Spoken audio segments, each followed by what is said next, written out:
Hey y'all, welcome back to the channel.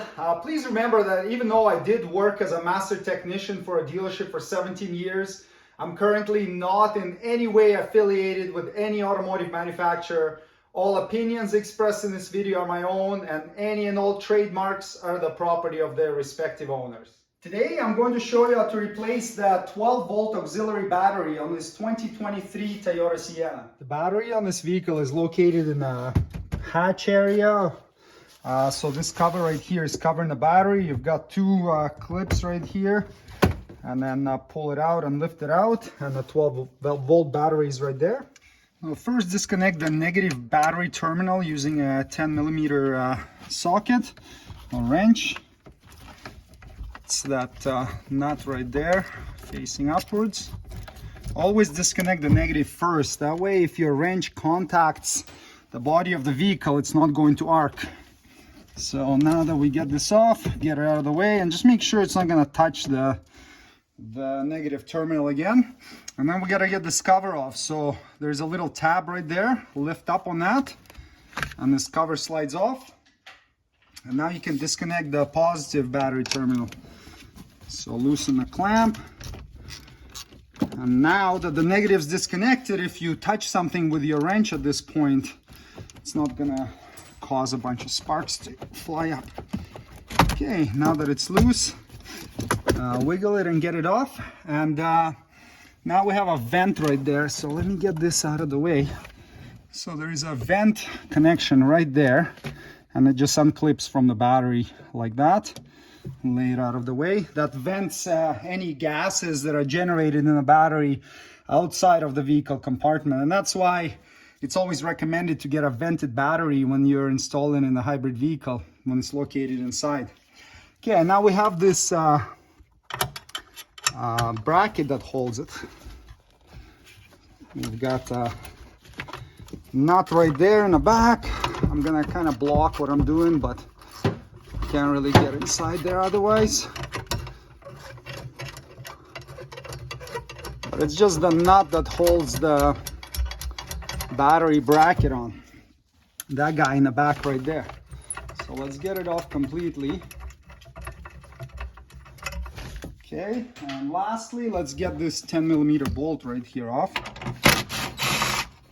and carefully pull the bracket out, making sure you don't touch and short out the terminals. Okay, and now we can get the battery out of here. It's a bit heavy, so be ready for that. You don't drop it on yourself, and it's a pretty tight spot, but it does come out.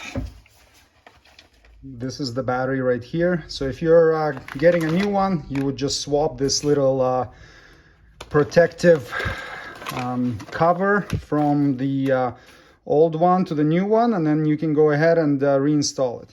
Now we can go ahead and reinstall the battery, and if you do end up needing a replacement, just check for links below the video for a replacement AGM battery and any of the tools that are needed to do this job.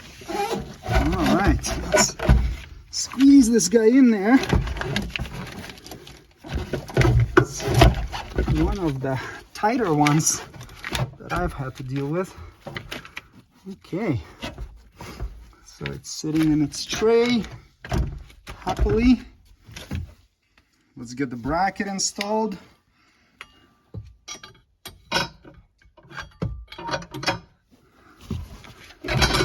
Move it just a little bit forward. All right, bolt and nut, same way it came apart. Tighten those up.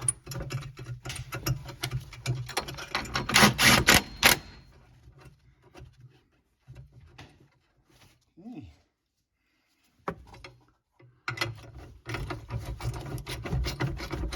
There isn't really a torque spec on this, maybe 5 foot-pounds. Just tighten it until the battery is snug in there and doesn't move anymore. You don't want to crank on that nut too much, because eventually you can start squeezing the battery case and deforming it. You just need it to hold the thing in place so it doesn't move around or fly out if you get in an accident. Okay, now it's nice and snug. Let's get our vent hose reconnected. It's here on the side. I can't really see there, but you can go by feel and find where it's supposed to insert. There's a little hole on the side of the battery somewhere there. There it is. Okay, that's clipped in.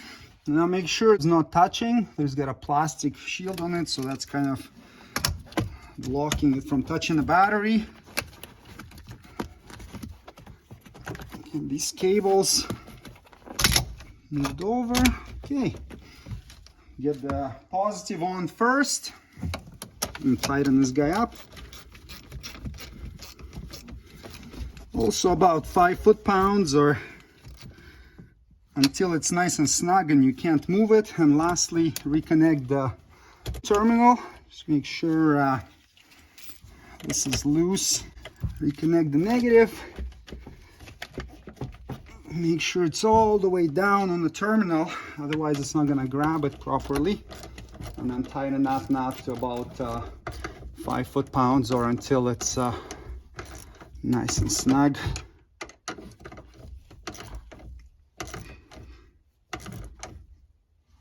Good. And we can apply some battery terminal protective spray. Just protects the terminals from any corrosion that might be happening there. And we can take our positive terminal cover and slide it on. It's always good to re-inspect your work because I just realized that there's a vent hose coming out of there and it got pinched behind the battery. So I'll move out and move it out and put it in a proper spot here. Okay, I freed this vent hose here, and now we can go and put the cover back on. Reinstall the battery cover, insert the hooks from the bottom, and then clip the clips around. And now let's see if there are any systems that we need to reinitialize. Now if you try to close the hatch, it just beeps at you. So you need to initialize it. To initialize it, you just close it by hand. Just go slow and steady. Close it, and now it works.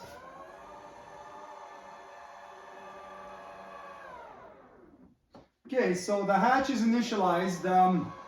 So I left the sliding door open on purpose while I was replacing the battery, because if you have it closed, you usually don't need to initialize it. But if it's open, nothing's happening when I press the button, right? So let's close it manually. It doesn't really like it. Just go nice and slow. Close the door. Okay. And now it should work.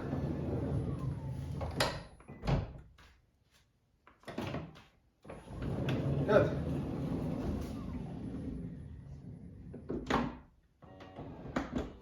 Yeah, let's start it and see if there are any warning lights on or anything going on. Okay, so that's looking okay. I'm gonna close the rear side door and I'm gonna put it in reverse, and we'll check something else here too. So put it in reverse, and we still have the lines here, so that's good. Sometimes you can lose that, so to initialize it, you turn the wheel all the way and hold it, and then turn the wheel all the other way and hold it, and then it should beep and initialize this. Another last thing you might see is on the dash, you might have like an ICS warning light or an issue with lane keep assist and things of that nature. And to clear that, you just need to drive the vehicle at over 40 miles an hour for 5 seconds or so while going straight ahead, and that will clear those codes. Okay, and that's it, you're done. 12-volt battery replacement is completed. Thanks for watching. Please subscribe if you'd like to see more Toyota Sienna maintenance and repair videos. See you next time. Cheers!